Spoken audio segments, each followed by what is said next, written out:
The gun community. While I certainly can't speak for everybody, we certainly can be a bit strange at times. Yours truly most definitely included. We constantly complain about the lack of options available to us, but when a manufacturer does dare to design, tool up, and bring something new to market, then we go to great lengths to find a reason to complain about it.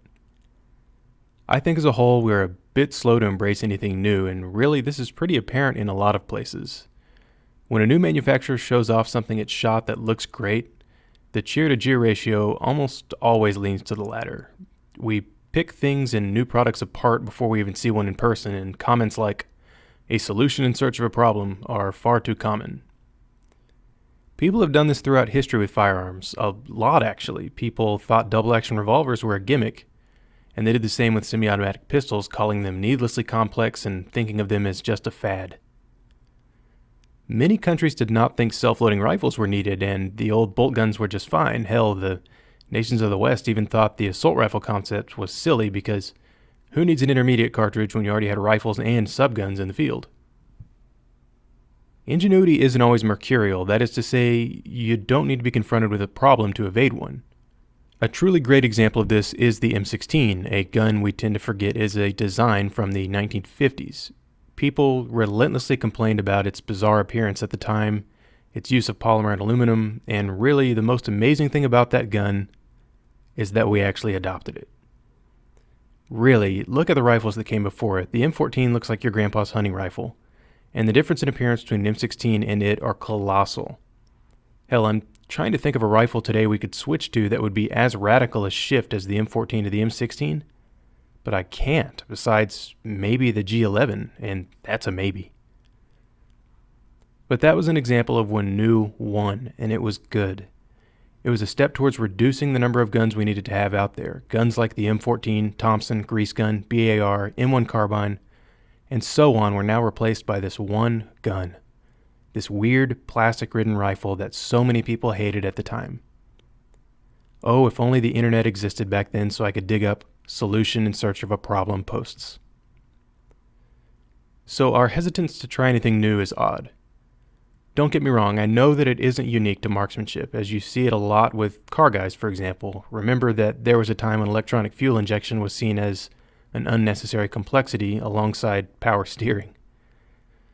But the issue I see here is that for whatever reason, we are so dismissive of any new design or product, and as someone whose job it is to test and evaluate a lot of this stuff, it can be a tough hurdle to overcome.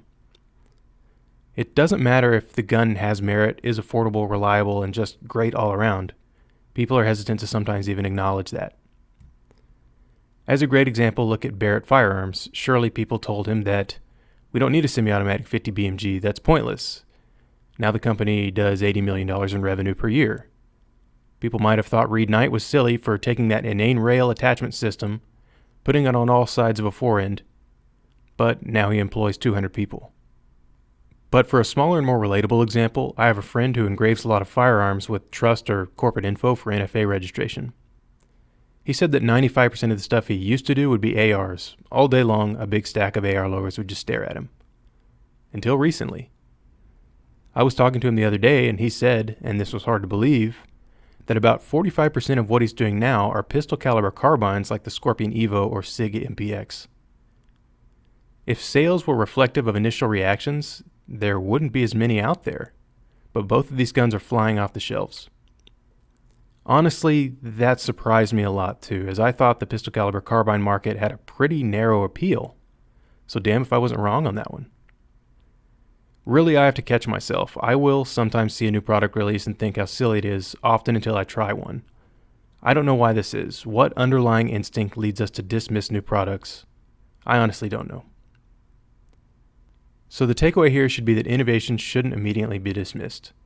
The inherent problem, however, is that innovation by nature doesn't always address a clear and present issue, so it can take a visionary or forward-thinking person to recognize the value of something.